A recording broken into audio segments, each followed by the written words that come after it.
भोलेनाथ, कहां हैं आप?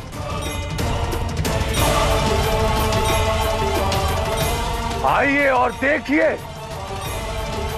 कि हम देवताओं पर कैसा संकट टूटा है। कहां है त्रिदेव? मेरी अवस्था का बोध ना ब्रह्मा को है, ना विष्णु को, और ना ही महेश को।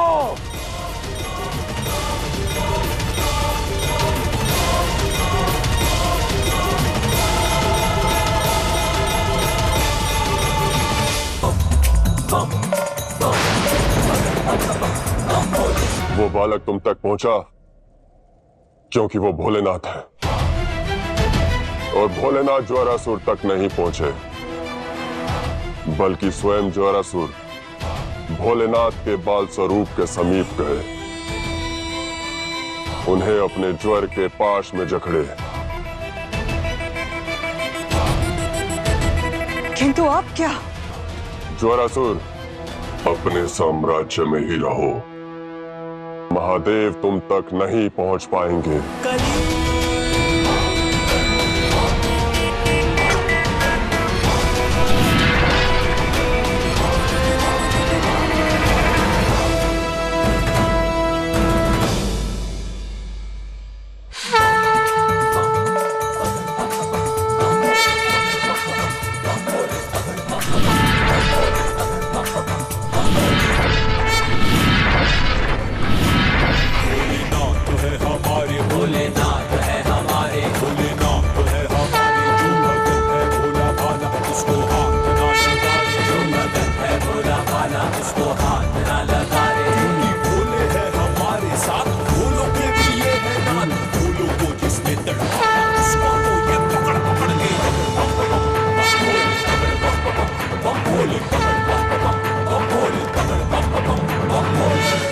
भोलेनाथ, यदि इस ज्वर, इस संकट के पीछे ज्वारासुर है,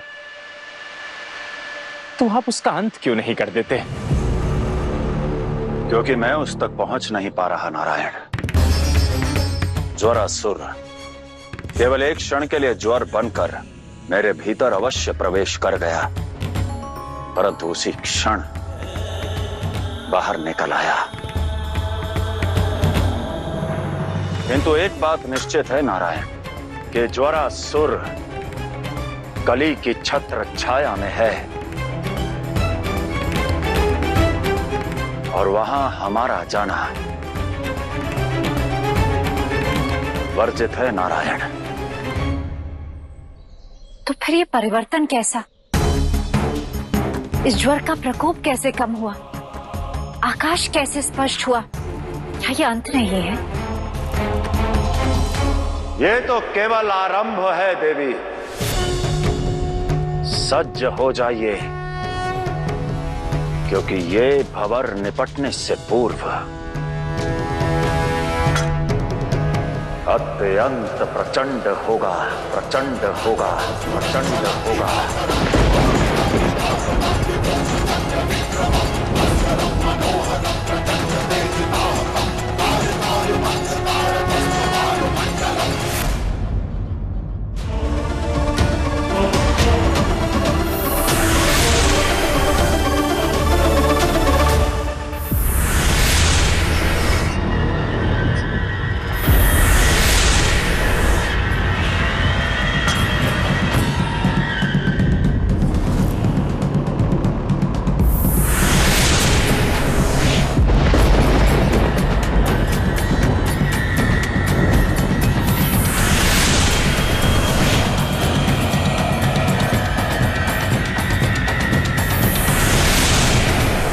आप जितने प्रयास कर ले भोलेनाथ, किंतु ज्वारासुर का अंत आप नहीं कर पाएंगे।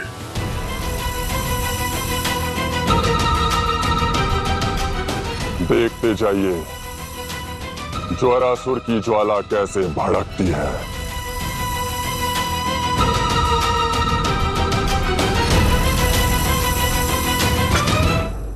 ज्वारासुर, अपना मार्ग स्वर्गलोक की ओर मोड़ो। इंद्रदेव से मित्रता का लाभ उठाओ, हम देवलोकों का अंत देवराज के माध्यम से ही करेंगे।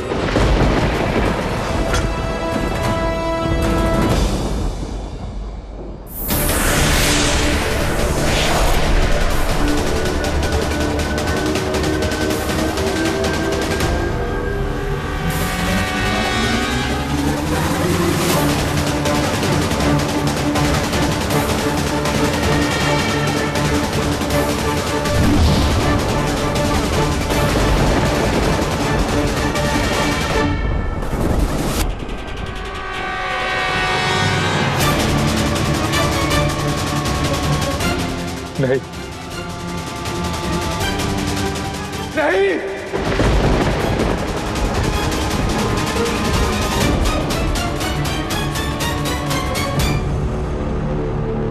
दीति को भयभीत करके अपने विजय का मार्ग पथ प्रदर्शित करना चाहते थे ना आप महादेव?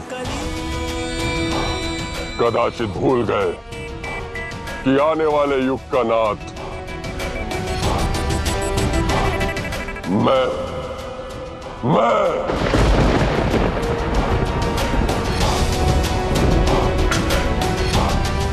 और अब तक तो मैंने अपना सबसे भयावह दांव खेला नहीं है।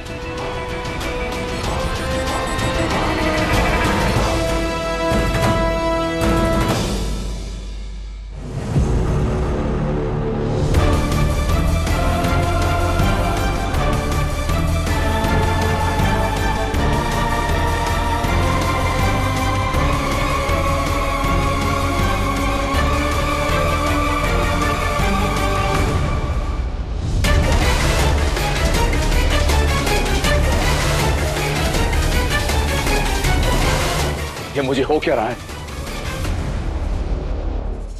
कैसी पीड़ा है ये? नहीं, मैं मौन नहीं रहूंगा। इस रोग को अपने आधिपत्य पर आक्रमण नहीं करने दूंगा। किसी को अपना सिंहासन छीनने नहीं दूंगा मैं। नहीं नहीं नहीं छीनने दूंगा।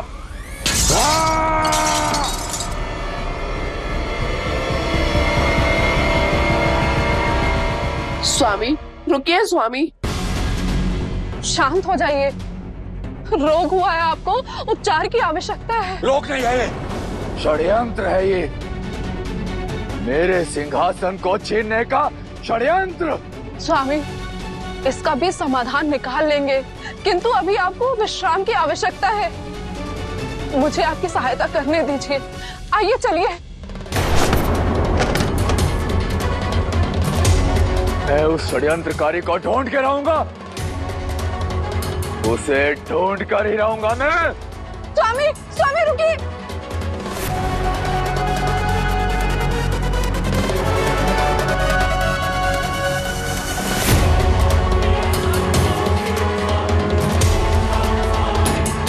मुझे ज्ञात है कि ये किसका किया धरा है।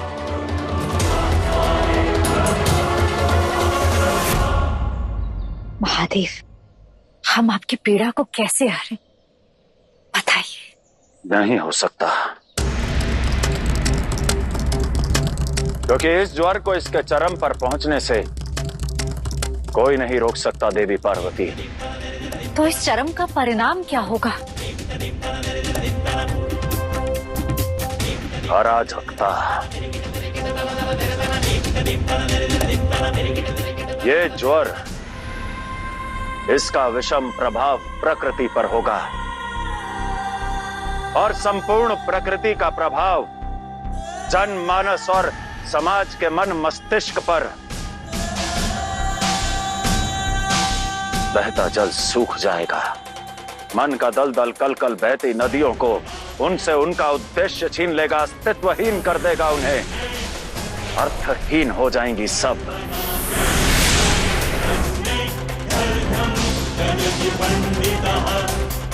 पेट भरने का साधन और श्रद्धा का संसाधन, भोजन समाप्त हो जाएगा, फसलें जल जाएंगी और घटती श्रद्धा के कारण अन्न समाप्त हो जाएगा।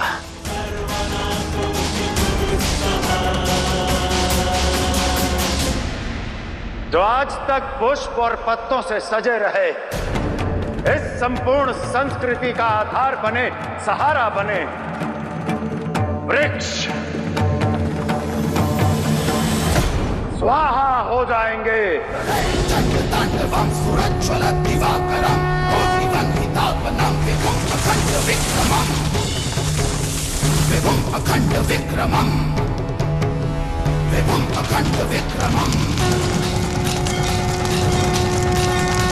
क्योंकि जब संस्कृति टूटती है तब वनस्पति स्वयं जीवन से दूर हो जाती है। तब का पर्याय सूर्य का प्रकाश भी क्षीण हो जाएगा।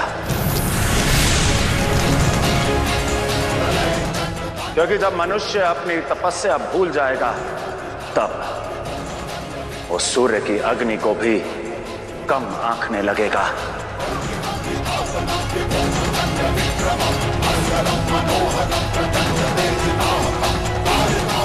और इस ज्वर का प्रकोप केवल इस सृष्टि पर नहीं बल्कि इस सृष्टि पर बसने वाले मनुष्यों पर भी होगा। ये ज्वर केवल शरीर नहीं समाज के भीतर भी फैल जाएगा।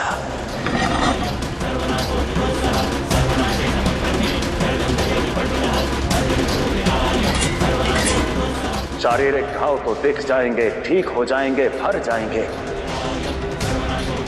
परंतु एक मानस पे उठे भय, आशंका, लोभ और क्रोध के भाव कभी नहीं भरेंगे। अनाज अवश्य ही चोर है। नहीं नहीं, ये मेरा अनाज है, ये मैं अपने खेत से लाया हूँ। चोर है, मारो से। मेरा है।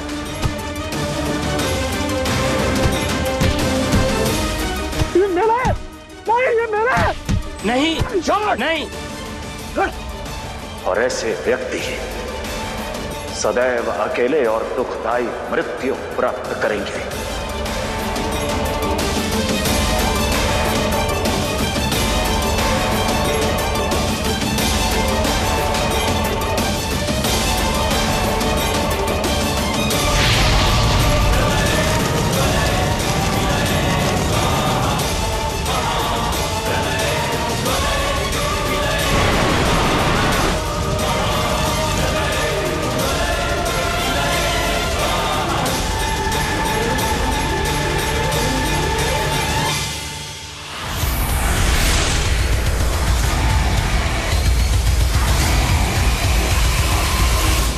भोलेनाथ, कहाँ हैं आप?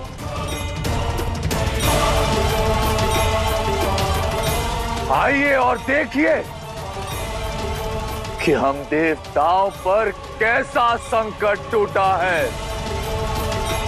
कहाँ है त्रिदेव?